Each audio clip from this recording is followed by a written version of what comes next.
So, P Plus just officially dropped in March, and with so many big names getting back into the scene, even if it's just for fun, the overlap in streamed Smash content is impossible to miss. With so many players like Magi, Lucky, Mango, even Leffen streaming P Plus, this blend of interest between two similar Smash games introduces a lot of popular discussion topics. The one I want to highlight for today is, how far has P Plus's skill ceiling grown? Right off the bat, I want to say, this video will make comparisons on how well Melee players have performed in PM and P Plus tournaments over the years, but the reason behind this is not to say they're washed or bad. If anything, this video shows how consistently good they've been over the years. The point of this video is to show how the top level of Melee players can be seen as a benchmark for the growth of the skill level in P Plus since the days of 3.0. With that cleared up, let's start by talking about how PM players were not winning PM tournaments. This is a list of a few major tournaments that happened during Project M's 3.0 era. While it doesn't cover literally every single major event that went on, I want to point out all of the familiar names you see taking the top placings for each of these events. We see Zero, Mewtwo King, Armada, ESAM, MVD, players who are still to this day reputable names in the Melee and Ultimate communities.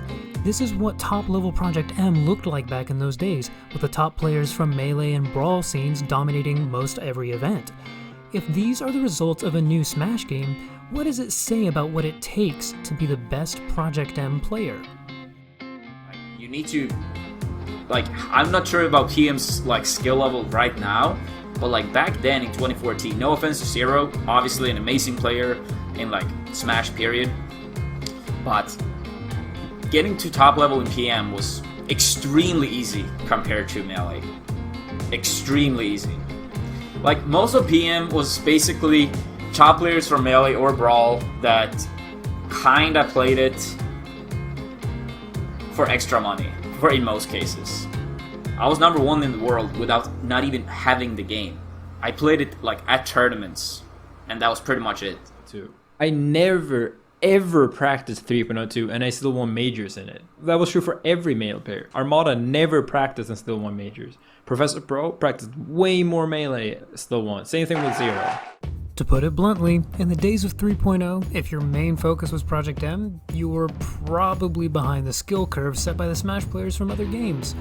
PM players had a lot of getting good to get through. Sure, you had amazing players like Sethlon and Emu Killer who were known as character specialists and were very much capable of dominating local and regional events.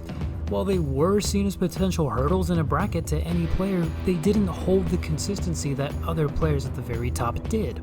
Of course, this is nothing to be ashamed of. It was a new game, and PM players who could reach such a level were given nothing but respect. But you have to imagine how discouraging it might be to lose to someone repeatedly after grinding so hard and still coming up short, despite the fact that your opponent is focused in another game entirely. Do you feel like you have any regrets from having left PM? Do you feel like there was anything in your prime that you wanted to do but never ended up doing? I wanted to be Mewtwo King. I wanted to be him so bad. You don't even know. I played Mewtwo King a lot. And there was a really funny cycle where we would go through, where he would, the first set we had was 2-0, relatively close games, but pretty solid 2-0 in his favor. So I was like, okay, now's the time. I can clearly do this. I just need to study and work hard, and I'll be able to take him on. I played him at Skatar and his Dr. Mario, and his Mario pill camped pretty hard, and I was like, okay, I don't really know how to deal with this. And so I sat down and really studied the matches and played against a lot of Marios locally. And I was like, okay, so this is what I can do to deal with pills. I move in these ways, power shield here, I can jab him here. And I played against this Mario in the weekly before Low Tier City, and I handled it really solidly.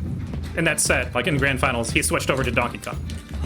And his Donkey Kong wiped me, and I was like, okay, shit, here we go, let's do this again. we see the Donkey Kong, let's study the strats, let's study the vids. And then I played his Donkey Kong at Low Tier City, and I handled it really solidly. Nice. 3 or 4 days later. And then in grand finals, he switched to Mewtwo. and then his Mewtwo beat me. Yeah, so I feel given a long enough timeline, he would have ran out of characters, and I could have gotten the W on him. But if he wasn't really playing whenever I was in my prime in 3.5, so I didn't get the chance to play against him again. Despite the growing effort from the PM players to take down the reigning champs, they would never really have the opportunity. In late 2014, Smash 4 was released, and in early 2015, VG Bootcamp dropped connections with the game altogether. This meant that most of the top players would completely drop Project M to focus on other things. By 2016, top placings at tournaments would see an entirely different roster of players. Thunder's Reign, Lunchables, Malachi, Sosa, and Switch were some of the biggest names you would see rising to compete for the gold, as the Project M scene was essentially left to develop in a vacuum. But the Melee players weren't too far behind. Over these next few years, the top echelon of PM players weren't immune to upsets from the more consistent Melee players who would attend major brackets. Players like Lucky and Mewtwo King would do well at events, and their results would be nothing to laugh at, but their ability to show up and win was severely diminished compared to the 3.0 or even 3.5 eras. Even Hungrybox, who was a threat in every bracket he entered, has an entire video dedicated to his prominence in Project M. Instead, these next few years would symbolize a new era of Project M players defending their tournaments from invaders. Now, before I get ahead of myself, this isn't saying PM players are suddenly more skilled than Melee players. Guys, I'm not saying that I would beat Lunchables or Thunders right now. Of course not. But like, it's ridiculous to assume that if any of the Melee players truly cared about PM, as in like played it for a year, mainly practicing PM, like PM players do, that they wouldn't compete. I think Leffen really nailed it here. It's an objective statement that Melee has a larger player base than P+ does, so on top of the fact that Melee's been around for nearly 2 decades, it stands to reason that their highest level of gameplay is more nuanced than Project Plus's. Considering a lot of fundamentals transfer between the games, I'm sure they could study, grind, and catch up to the top echelon of P+ in no time. And as a reminder, while the point of this video isn't specifically about how Melee players would do in P+ tournaments, the idea serves as a benchmark to show that Project Plus is no longer a game where someone can just show up and win a national because their main game also happened to be there. And in all reality, the thought of a world where high-level Melee players learn more about P+ excites me. I've already seen players like Switch hopping into streams giving people tips and advice, and a few years ago, collaboration like this didn't seem feasible.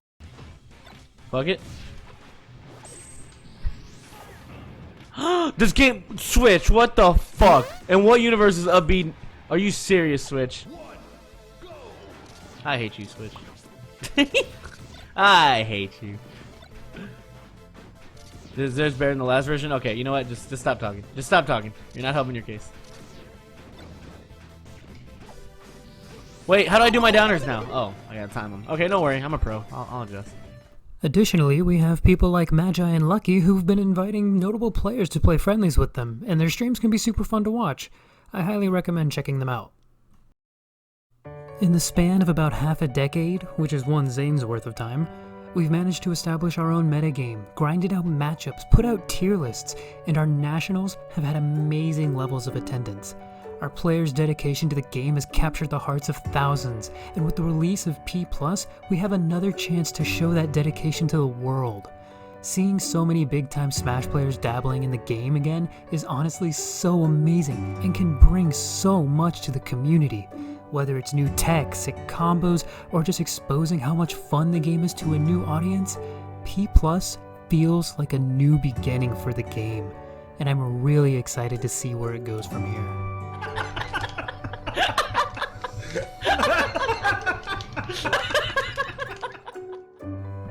I hope you guys enjoyed this very brief look at how our player base has grown over the past few years, and I want to give a big shout out to all the streamers and content creators that helped make this possible.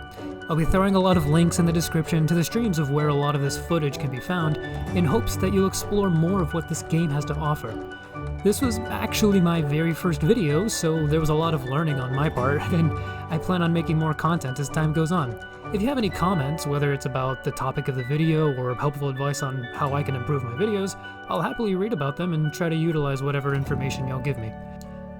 Thank you all once again for watching. I'm Captain Birdman, and I hope you'll tune into my next video. Remember to stay safe, play sick, have fun, and do what you love. Peace out, everybody.